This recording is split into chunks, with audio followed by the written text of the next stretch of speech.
Tigers fans, how we doing? 2 days after the upset, I'm feeling really good, and the reason why is that game, although we lost, saw a huge improvement in a lot of areas. It gave me a lot of hope. It gave me a lot of things to be proud of and expecting as we go into the later this season, but also into next season. Today, we are breaking down some of the latest news around a new possible halfback signing that we've been faced with, plus Luai and Skelton, and so much more that we need to break down today. But before we do that, welcome back to this show. I am so pumped that you are here. My name is Geordie. I am your host, and I'm a diehard Tigers fan. And as brutally honest as it comes, you guys mean the world to me. The community that we're building here absolutely means the world. So if you're listening on YouTube, Apple Music, Spotify, whatever you're listening to, sorry, not Apple Music, Apple Podcast, make sure you leave a review. Comment your thoughts and comment your favorite player of this season thus far. And yeah, let's get into it because I am so pumped to talk about some things, the West Tigers today is with you. So off the bat, we see our latest judiciary charges. Of course, we have Jarome Luai in his Blues game, round 2, for that first offense, for the eye gouging whole thing around that. Even though when we look at the media after, it doesn't actually look like an eye gouging as such. And even the player of the Maroons have come out and said, no, it was not an eye gouging. So he has been charged, though. He did plead guilty for that. And that is a 13% match payment. So that's a pretty hefty price tag for Luai to pay. Next is we move in the Luai and Skelton against the Canberra Raiders this past weekend. He has been charged with his first offense, grade 1 contrary conduct for that hair pulling. Now, there's a whole lot of rumor and speculation around that of whether he deserves it or not, but at the end of the day, this is what this is NRL, right? We have to, play by the rules. We can't be doing silly things like that. Yes, he wouldn't get off of him, and he was kind of all up in his face, but at the end of the day, if you can just stay calm, that's what we need to do. And he's being faced with either a $1,000 to $1.5 thousand fine.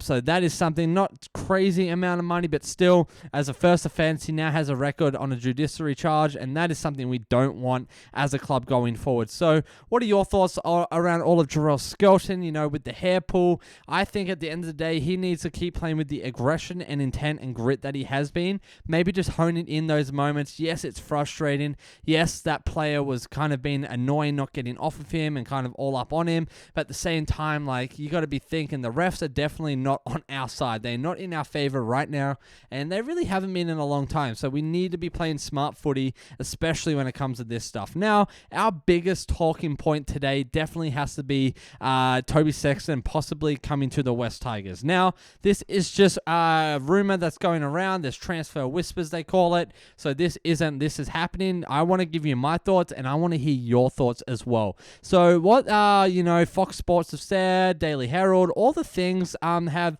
said that the Bulldogs have reportedly offered Toby Sexton to the Tigers in a direct reversal of Lachie Galvin's mid-season switch to Canterbury. Now, this is interesting. They're going for a reversal switch. So we didn't give them Galvin.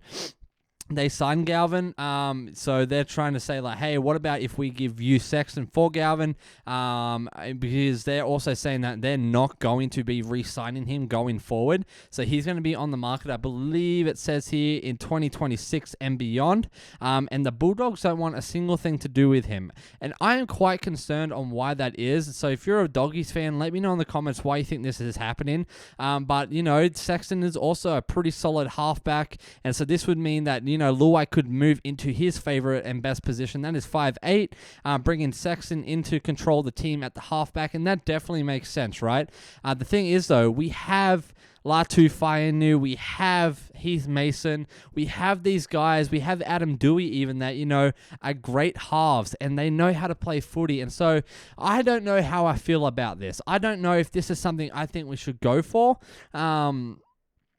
If they're going to give us for free as kind of a swap, or if we have to pay any sort of fee, I don't think we should do it if there's a fee. If it's for free, sure, I think we take him.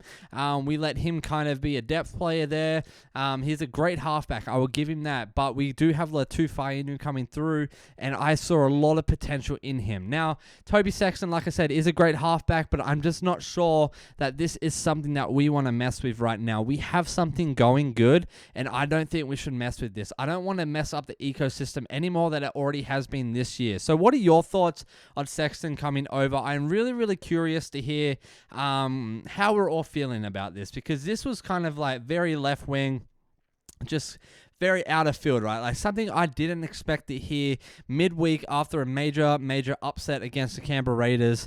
And like he is a really, really good halfback, so it makes me question why are they wanting to get rid of him. Like I said, I'm not really into all of the doggy stuff. I do plan to have Isaac Issa, the NRL analysis from Zero Tackle, ABC International, on the show here next week.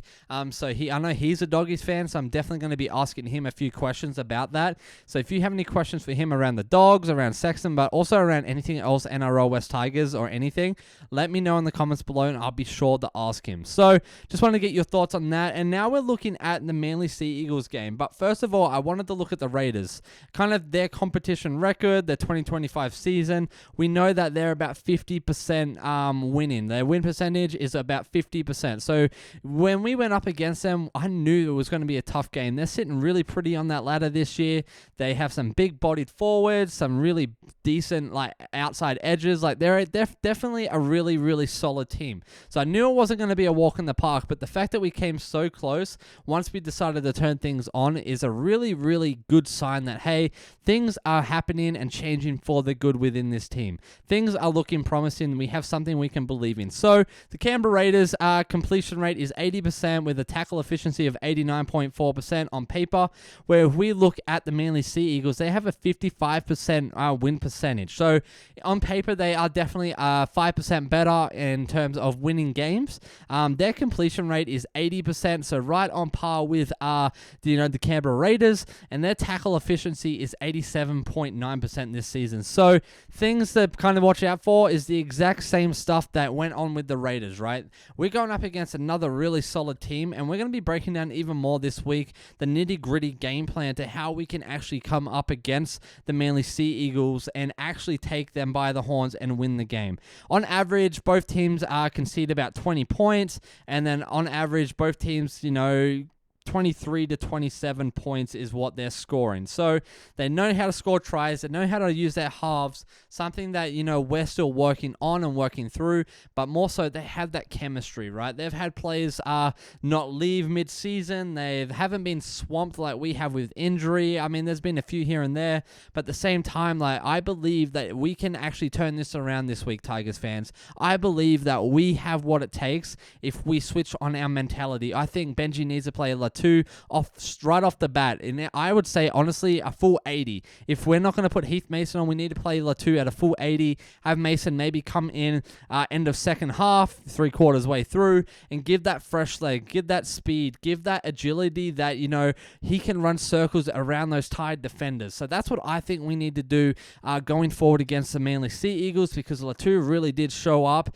and he really did show out, and he knows what his assignment is, and he really brought out the dog in Jarome Luai. That was something amazingly exciting to see, was the dog that was brought out in Jarome Luai. He switched it on, turned up another level. There's little chips, little grubbers, all of that stuff is what we need our 5'8" to be giving our halfback. And people been saying, should we put Jarome Luai in our number 6? No. I think what we have going is we're breeding this and molding this really amazing halfback that is naturally a 6, but giving him more to his toolbox, right? And when we have LATU FAINU coming through, imagine the mentorship between Benji, between Adam Dewey, and between Jarome Luai that they can give this kid.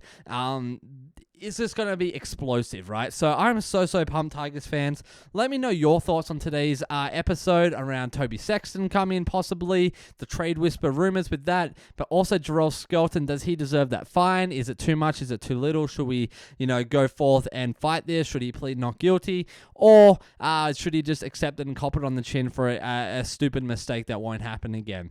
And then give me your thoughts as well. How do you think we will actually take on the Manly Sea Eagles this coming week? And do you think we have what it takes to win and break our 5-loss streak and start putting some dubs on the board, because Tigers fans, I promise you, if we can start winning games from here on out, we can still make top 8 by points, and I am so freaking pumped and so excited for this season and what is to come next season as well. So again, if you're listening on YouTube, Spotify, Apple Podcasts, make sure you like this episode, share it with a friend that loves the West Tigers, and if you are on YouTube, make sure you subscribe. It helps me and the algorithm out a ton, and same thing on the potty. But yeah, as always, Tigers fans, it's a great bloody day to be a Tigers fan. More importantly, it's a great freaking season to be a Tigers fan, and I am so pumped to be doing this journey with all and each and every single one of you. So you guys take it easy, and I'll see you in the next episode.